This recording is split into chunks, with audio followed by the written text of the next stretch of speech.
What if the most dangerous person in the world isn't the one who wants control, but the one who understands chaos so deeply that he can bend it to his will? Donquixote Doflamingo is not just a villain.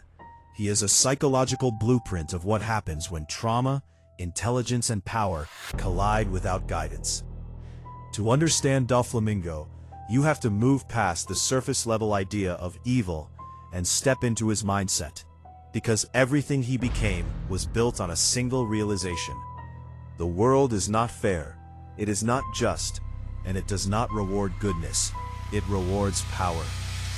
Born into the highest status imaginable as a celestial dragon, Doflamingo started life as someone who never had to question reality. He was worshipped, feared, and elevated above humanity. But that illusion shattered when his father chose to abandon that status and live as a normal human. In one decision, Doflamingo went from being treated like a god to being treated like nothing. He was hunted, tortured, humiliated, and stripped of identity. And this is where his psychology was forged. Because trauma doesn't just hurt, it rewires perception. Most people break under that level of suffering, but Doflamingo didn't break in the traditional sense. He adapted. He studied the pain. He internalized the lesson. And the lesson he learned was simple but dangerous. If the world can flip on you that easily, then nothing is real except power. From that moment forward, Doflamingo stopped believing in morality. He stopped believing in fairness. Instead, he began to see the world as a system of manipulation, where those who understand the game control everything, and those who don't become victims. This is where his concept of chaos as power begins. While most people try to escape chaos by creating structure, rules, laws, systems, Doflamingo does the opposite. He embraces chaos because he sees it as the true nature of reality. Governments lie. Justice is selective. Truth is controlled by those in power. So instead of trying to fix the system, he decides to dominate it. Psychologically, this is a shift from victimhood to control. Instead of healing from trauma, Doflamingo weaponizes it.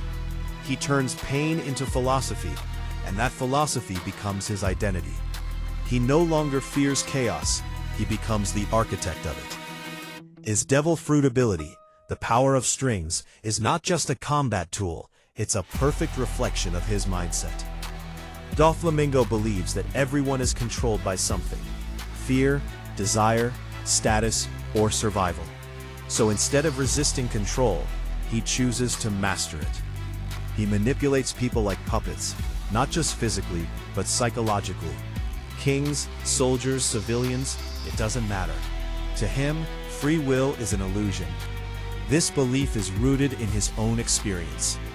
He lost control of his life as a child, so his entire existence becomes about never losing control again.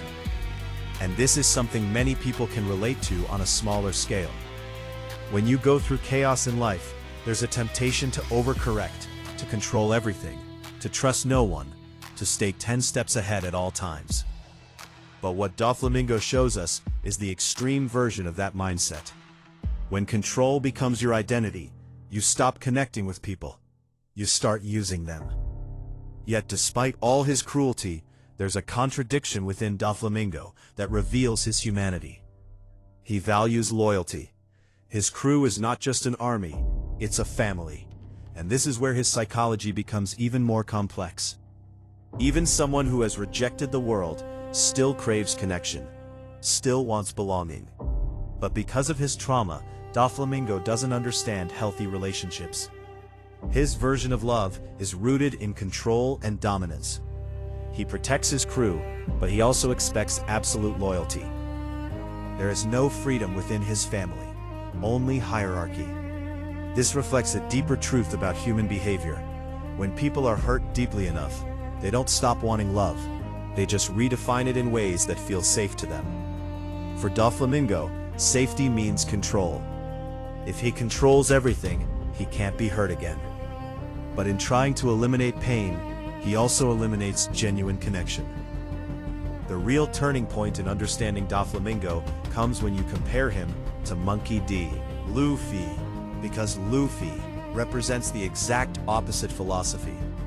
Where Doflamingo believes the world is controlled by power, Luffy believes in freedom. Where Doflamingo manipulates, Luffy liberates.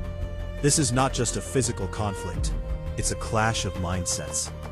Doflamingo sees people as tools, while Luffy sees them as individuals with their own will. And this is why Doflamingo ultimately loses, not because he lacks strength, but because his worldview is incomplete. He understands chaos, but he doesn't understand freedom. He understands control, but he doesn't understand trust. And in the end, those missing pieces become his downfall. From a personal development perspective, Doflamingo's story is both a warning and a lesson. It shows us that your environment can shape you, but it doesn't have to define you. Trauma can either break you, build you, or distort you. Doflamingo chose to build himself through distortion. He became powerful, intelligent, and unstoppable in many ways, but he also became isolated, consumed, and ultimately defeated by his own beliefs. The idea of chaos as power is not entirely wrong. There is strength in understanding that life is unpredictable, that systems are flawed, and that control is often an illusion. But the mistake is believing that the answer is domination. True power is not about controlling everything. It's about navigating chaos without losing yourself in it. It's about building resilience without losing empathy. It's about understanding the darkness of the world without becoming it. Doflamingo teaches us that when you build your identity around control, you may gain power, but you lose peace. When you see everyone as a pawn, you may win battles, but you lose connection. And when you embrace chaos without balance, you don't just control it, you eventually become consumed by it. His life is a reflection of what happens when intelligence is guided by pain instead of purpose. And that's the real takeaway. You can't control everything that happens to you, but you can control how you interpret it. You can choose whether your experiences make you bitter or better, whether they close you off or open you up, whether they push you toward domination or growth. In the end, Doflamingo didn't just lose to Luffy, he lost to a philosophy that was stronger than his own. And that leaves us with a question that goes beyond anime.